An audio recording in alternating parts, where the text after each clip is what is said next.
फैज़ हमीद, उसके पीछे army chief भी था, तो इसलिए ट्रायल हर उस शख्स का होना चाहिए जो भी इस काम में मुलव्विस है। सर 9 मई के ऊपर कह रहे हैं कि लिंक्स उससे डेवलप करने की कोशिश की जा रही है।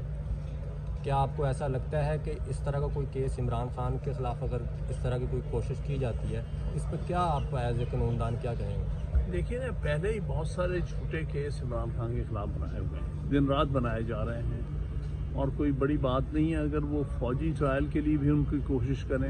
हमें ये नज़र आता है कि इसके पीछे कोई सोची समझी एक साजिश है, और कोशिश इनकी ये है कि किसी न किसी तरह से इमरान खान साहब को मिलिट्री कोर्ट के सामने ट्राई किया जाए, जो कि बहुत ही अफसोसनाक हरकत होगी।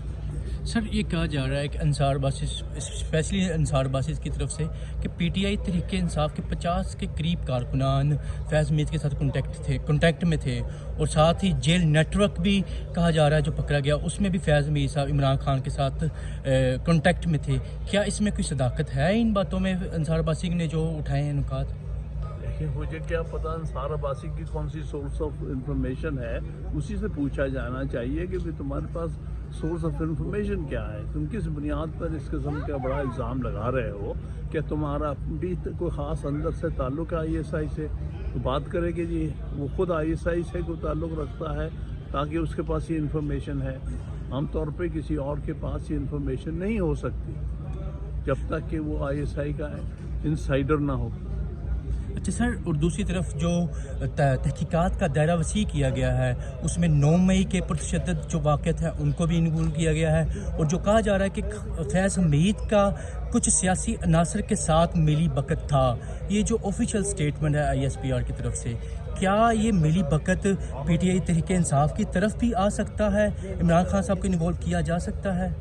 वो कुछ भी कर सकते हैं, लेकिन इसी बात को मैं आगे बढ़ाऊंगा कि अगर ये ISPR कह रही है, पहले ISPR ये भी बताया कि कौन सा ISI का चीज़ था और कौन सा आर्मी का चीज़ था जिसका सियासत मुदाखलत नहीं थी। ये सारे आपको पिछले कई सालों की जो है वो देखना पड़ेगा कि कौन कौन कहाँ कहाँ किस तरह से सियासत में मुलव्विस था, और इसका ट्रायल सिर्फ एक जनरल के काफ़ी नहीं है, बल्कि सबका ट्रायल होना चाहिए जो कोई भी सियासत में मुलव्विस रहा है। आप कह सकते हैं कि ये सिलेक्टिव जस्टिस हो रहा है? बिल्कुल, ये सिर्फ किसी को टारगेट किया जा रहा है। मैं ये नहीं कह रहा कि गलत कर रहे हैं, अगर वो सियासत में मुलव्विस था उसके खिलाफ होना चाहिए, लेकिन मैं ये कहूँगा फिर बराबरी पर चलते हुए औरों के खिलाफ भी होना चाहिए था, जो उससे पहले ISI चीफ थे, जो उससे बाद रहे, सबके खिलाफ। सर आखिरी सवाल है, जो असगर खान केस अभी उसका कल काफ़ी हम देख रहे थे कि शोर शराबा था, अभी आपको लग रहा है जो अगर सुप्रीम कोर्ट ये इलेक्शन के हवाले से आपकी जो दरख्वास्त है इसमें इस तरह की चीज़ें हैं जो कि बताई जा सकती हैं, ये उसी तरह का सेम केस है कि पैसा बांटा गया और इसमें कुछ ना कुछ लोग मुलव्वस थे?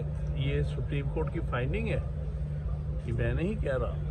सुप्रीम कोर्ट ने जो असगर खान वाले केस में ये सारी फाइंडिंग दी और डायरेक्शन दी है, उस पर अभी तक अमल दरामद नहीं हो सकता। तो पीछे तो हम चल रहे हैं, फिर आगे जो अभी चल रहे हैं मामला जो इलेक्शन में हुआ, इसको फिर क्या कोई नया कमीशन बनेगा, या अभी आपको लग रहा है कि सुप्रीम कोर्ट पीछे चलेगी? बनना चाहिए। बहुत शुक्रिया, बहुत शुक्रिया।